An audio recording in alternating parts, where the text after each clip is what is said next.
Grupo Pão de Açúcar fecha acordo para plano de recuperação de mais de 4 bilhões de reais. E você vai ver também.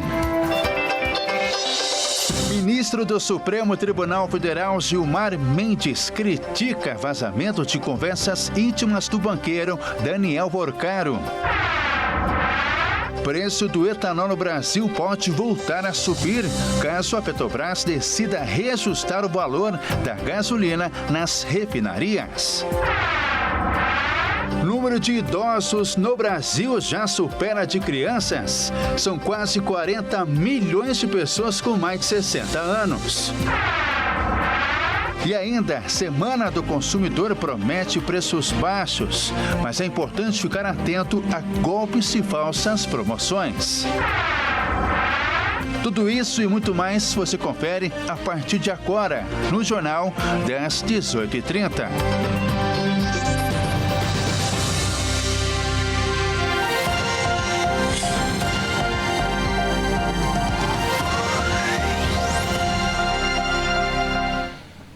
Olá, seja muito bem-vinda e bem-vindo. Nós estamos ao vivo, agora são 18 horas e 37 minutos pelo horário de Brasília.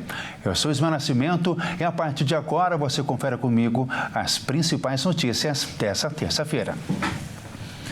E o Grupo Pão de Açúcar fechou acordo para plano de recuperação extrajudicial de mais de 4 bilhões de reais. Responsável pela rede de supermercados, prevê a suspensão temporária de pagamentos para negociar novas condições com os credores. O grupo responsável pela rede de supermercados Pão de Açúcar informou que firmou um acordo com seus principais credores para apresentar um plano de recuperação extrajudicial. A medida envolve cerca de 4 bilhões e meio de reais em dívidas e tem como objetivo reorganizar as finanças da empresa sem recorrer à recuperação judicial. Processo na Justiça, que envolve todos os credores e costuma ser mais longo e complexo. A recuperação extrajudicial é um acordo em que uma empresa renegocia parte de suas dívidas diretamente com credores, fora da Justiça. O objetivo é ganhar prazo ou melhores condições de pagamento para reorganizar as finanças e evitar problemas mais graves, como a falência, mantendo as operações da empresa funcionando normalmente. Segundo a companhia, o plano foi aprovado por unanimidade pelo Conselho de Administração e já conta com o apoio de credores que representam 46% dos créditos incluídos no processo, o equivalente a cerca de 2 bilhões e 100 milhões de reais. O acordo prevê a suspensão temporária dos pagamentos dessas dívidas, enquanto a empresa negocia novas condições com os credores. O prazo inicial de negociações será de 90 dias. A empresa destacou que dívidas com fornecedores, parceiros e obrigações trabalhistas não fazem parte do plano e, portanto, não serão afetadas, e as operações do grupo devem continuar normalmente. O ministro do Supremo Tribunal Federal, Gilmar Mendes, criticou o vazamento de conversas íntimas de banqueiro do Daniel Vorcaro, que está preso na Penitenciária Federal de Segurança Máxima em Brasília. Pelas redes sociais, o magistrado afirmou que a exposição pública de conversas de cunho estritamente privado, desvinculada de qualquer ilicitude, constitui uma gravíssima violação ao direito à intimidade. O ministro afirmou que o vazamento é uma demonstração de barbárie institucional que transgride todos os limites impostos pelas leis e pela Constituição. Disse também que é ainda mais grave a divulgação de diálogos envolvendo uma ex-namorada de Vorcaro, o que mostra que as mulheres são alvo preferencial de tentativas de desmoralização e controle. O ministro defendeu ainda a aprovação de uma Lei Geral de Proteção de Dados Penal, que garanta que o tratamento de informações na esfera criminal não seja subvertido em ferramenta de opressão. Para Gilmar Mendes, ao transformar o que deveria ser uma investigação técnica em um espetáculo e um ato de linchamento moral, o sistema incorre em nítida afronta à dignidade humana e aos direitos fundamentais. A Polícia Federal também afirmou que as investigações seguem rigorosos padrões de segurança e preservação dos direitos fundamentais, mas que, a pedido de Mendonça, abriu apuração sobre a divulgação indevida de informações sigilosas. A ex-namorada de Vorcaro, Marta Graeff, classifica a exposição de mensagens nas redes como violência e estuda ir à justiça. A defesa da modelo declarou que ela está sendo vítima de grave violência, com a divulgação em perfis nas redes sociais de mensagens íntimas trocadas com o ex-namorado banqueiro e que não dizem respeito à investigação sobre o Banco Master. O presidente do Supremo Tribunal Federal, Edson Fachin, fez um gesto de apoio à condução do ministro André Mendonça no caso do Banco Master, em reunião fechada na noite de segunda-feira. Interlocutores do chefe da corte afirmam que o objetivo é dar respaldo ao trabalho de Mendonça, inclusive com a disponibilização de mais funcionários para seu gabinete, se for o caso. O vazamento de mensagens íntimas do dono do Master, Daniel Vorcaro, com sua ex-namorada, levou uma ala da corte a contestar a atuação do relator do caso. Outra ala, que é liderada por Fachin e conta com o apoio de ministros como Luiz Fux e Carmen Lúcia, porém, apoia a atuação de Mendonça. A expectativa deste grupo é que a relatoria do ministro ajude a reparar, ao menos em parte, os danos à imagem do Supremo que o caso tem causado e ainda dar tração às articulações de Fachin pela criação de um código de ética para o Supremo. A investigação elevou a temperatura no tribunal devido à relação que Vorcaro mantinha com os ministros Alexandre de Moraes e Dias Toffoli. Há um incômodo também sobre a forma que a Polícia Federal conduz as apurações. O fato de ter elaborado um relatório com mais de 200 páginas sobre Toffoli incomodou todos os ministros,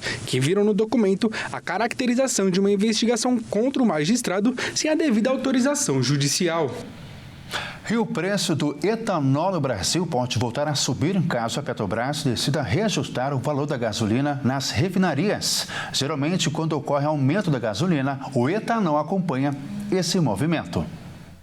A partir do início da guerra entre Estados Unidos e Irã, no Oriente Médio, o preço do petróleo ultrapassou $100 por barril, atingindo o maior nível desde fevereiro de 2022, quando começou o conflito entre Rússia e Ucrânia.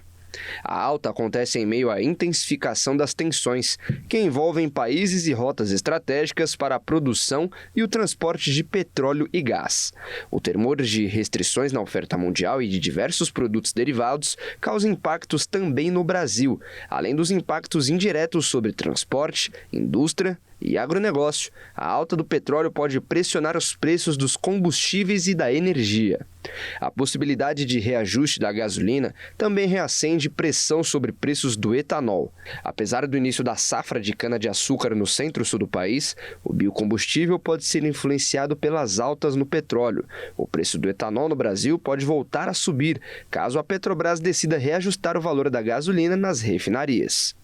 Historicamente, quando ocorre aumento da gasolina, tanto o etanol hidratado usado diretamente nos veículos flex, quanto o etanol anidro misturado à gasolina acompanham esse movimento, muitas vezes em proporção ainda maior. A dinâmica ocorre porque o etanol compete diretamente com a gasolina nas bombas. Assim, qualquer alteração no preço do combustível fóssil tende a influenciar as cotações do biocombustível. Mas, apesar da possibilidade de alta da gasolina, o mercado de etanol enfrenta forças opostas neste momento do ano. O início da safra de cana-de-açúcar no centro-sul do país tende a pressionar os preços do biocombustível para baixo. E a Guarda Revolucionária do Irã afirmou que nenhum navio norte-americano ousou se aproximar do Estreito de Hormuz depois que os Estados Unidos anunciaram em uma mensagem nas redes sociais que depois que apagaram que haviam escoltado um petroleiro na região. A Guarda Revolucionária do Irã afirmou nesta terça-feira que nenhum navio militar dos Estados Unidos se aproximou do Estreito de Hormuz. Nenhum navio de guerra americano ousou se aproximar do Mar de Omã, do Golfo Pérsico ou do Estreito de Hormuz durante este conflito, declarou o porta-voz da Guarda, Ali Mohammed Naini, que classificou a afirmação como pura falsidades. O secretário de Energia dos Estados Unidos, Chris Wright, retirou nesta terça-feira uma mensagem publicada alguns minutos antes, na qual anunciava que a marinha de seu país havia escoltado um primeiro petroleiro para permitir que cruzasse o Estreito de Hormuz. Nem o Departamento de Energia, nem o Pentágono responderam às perguntas da agência France Presse a respeito do ocorrido. Os mercados haviam reagido favoravelmente ao anúncio de uma escolta militar neste importante estreito, por onde transita 20% da produção mundial de petróleo e de gás natural liquefeito. Até agora não foi confirmado que os navios americanos tenham escoltado petroleiros em Hormuz desde que a guerra começou em 28 de fevereiro. Teherã prometeu nesta terça que não será exportado nenhum barril de petróleo do Golfo enquanto a guerra continuar.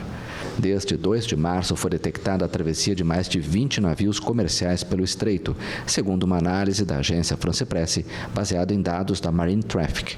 Outros atravessaram o Estreito de Hormuz com os transponders desligados para ocultar sua posição e, às vezes, só voltam a aparecer nos sistemas de rastreamento marítimo quando já saíram da região. E veja a seguir, número de idosos no Brasil já supera o de crianças. São quase 40 milhões de pessoas com mais de 60 anos. E ainda, Semana do Consumidor promete preços baixos, mas o consumidor deve ficar atento. Nós voltamos já.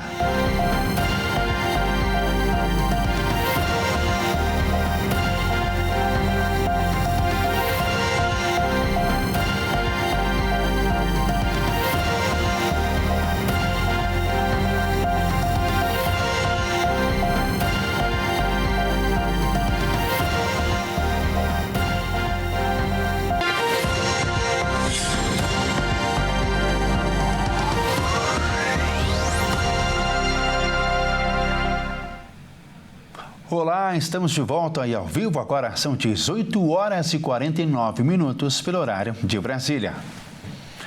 E das 26 capitais do Brasil, apenas o Rio de Janeiro fiscaliza as licenças ambientais na cidade, mas não é a responsável por licenciar os empreendimentos que possam prejudicar o meio ambiente. O Rio de Janeiro é a única capital do país em que o órgão ambiental municipal fiscaliza atividades, mas não é responsável por conceder licenças ambientais. Um levantamento mostrou que, em outras capitais, essa função fica com os órgãos ambientais. A mudança ocorreu em 2021, quando um decreto municipal retirou da Secretaria de Meio Ambiente a atribuição de conceder licenças ambientais e transferiu a responsabilidade para a Secretaria de Desenvolvimento Urbano. A alteração foi contestada na Justiça, mas o Tribunal do Rio decidiu manter o modelo adotado pela Prefeitura. Especialistas questionam a mudança e afirmam que um decreto não teria poder para alterar uma competência definida em lei. Segundo eles, o licenciamento ambiental exige cada vez mais especialização técnica. O debate ganhou força após o Ministério Público recomendar que a Prefeitura não conceda licenças nem autorizações para remoção de vegetação para a construção de um condomínio no entorno do Parque Municipal Bosque da Barra, na Zona Oeste. O projeto prevê o corte de cerca de 900 árvores na área. Em nota, a Prefeitura do Rio informou que o processo do empreendimento ainda está em análise técnica e que até o momento não foi emitida licença ambiental nem autorização para remoção de vegetação. A Prefeitura também não respondeu ao questionamento sobre o fato de a cidade ser a única capital em que o órgão ambiental fiscaliza atividades que não licencia. O número de idosos no Brasil já supera o de crianças. São quase 40 milhões de pessoas com mais de 60 anos, em comparação com os 26 milhões de crianças de até 9 anos, segundo o Instituto Brasileiro de Geografia e Estatística. Os grupos representam, respectivamente, 15,8% e 13% da população nacional, de acordo com o último censo demográfico de 2026. Trata-se de uma mudança profunda em relação ao censo de 2000, quando os idosos somavam 8,6% e as crianças 19,4% da população. Países da América do Sul estão reproduzindo as baixas taxas de natalidade que já eram comuns na Europa e no Japão, o que gera um grande problema para a economia global daqui a 20 anos, com estudos sobre taxas de natalidade, mortalidade, fecundidade e crescimento promovido pela Universidade de Londres, e um dos principais estudiosos dos efeitos da combinação entre aumento da longevidade e queda da natalidade sobre a economia. De acordo com pesquisadores, chama a atenção para a rapidez deste processo na Coreia do Sul, que enfrenta um declínio populacional de mais de 85% em apenas 2 gerações. Países da América do Sul estão reproduzindo as baixas taxas de natalidade que já eram comuns na Europa e no Japão, o que gera um grande problema para a economia global daqui a 20 anos, com estudos sobre taxas de natalidade, mortalidade, fecundidade e crescimento promovido pela Universidade de Londres, e um dos principais estudiosos dos efeitos da combinação entre aumento da longevidade e queda da natalidade sobre a economia. De acordo com pesquisadores, chama a atenção para a rapidez deste processo na Coreia do Sul, que enfrenta um declínio populacional de mais de 85% em apenas 2 gerações. No país asiático, a cada 100 casais nascem entre 33 e 35 filhos, que dão origem a cerca de 11 a 12 netos. É uma taxa de fecundidade de 0,72 a 0,75 por mulher. No Brasil, é de 1,55 por mulher, com empresas se moldando para atender famílias cada vez menores. Seriam necessários 2,1 filhos por mulher no mundo para manter a população estável. A população brasileira atingiu 213 milhões e 400 mil habitantes em 2025, de acordo com as estimativas do IBGE. O Brasil é o 6º país mais populoso do mundo, experimentando uma desaceleração no crescimento populacional com um aumento de 0,39% em relação ao ano anterior. O país passa por um envelhecimento progressivo, com maior expectativa de vida e queda na taxa de fecundidade. Esta é a Semana do Consumidor, que é uma espécie de Black Friday do primeiro semestre. O comércio promete preços baixos, mas o consumidor deve ficar atento a golpes e falsas promoções. Derivada do Dia do Consumidor, que é celebrado no dia 15 de março, a Semana do Consumidor é o momento em que o comércio realiza promoções, oferecendo descontos em diversos segmentos. Além de atrair consumidores em busca de preços mais baixos, a apelidada Black Friday do primeiro semestre também é um momento estratégico para o varejo renovar estoques e fortalecer o relacionamento com os clientes. A Semana do Consumidor ajuda a impulsionar as vendas em um período normalmente mais calmo no comércio. Para aproveitar as promoções de forma estratégica e consciente, o consumidor precisa pesquisar para encontrar descontos reais. O perfil do consumidor mudou e ele está mais atento ao mercado, o que tem pressionado as empresas a serem mais transparentes nas promoções. Com as redes sociais e sites de comparação de preço, qualquer prática que pareça enganosa é rapidamente questionada e desmascarada. Também é importante comparar os preços com os praticados nas semanas anteriores, para identificar se o desconto é de fato vantajoso. Além disso, o consumidor deve avaliar o custo total da compra, incluindo o valor do frete e observar benefícios extras.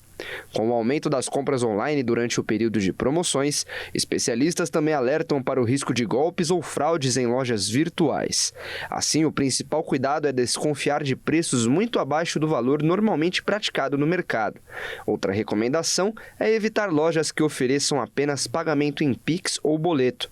O cartão de crédito oferece uma camada extra de proteção caso o produto não seja entregue. Esta edição fica por aqui. Agradeço a sua companhia. Uma ótima noite para você. Até amanhã. Tchau.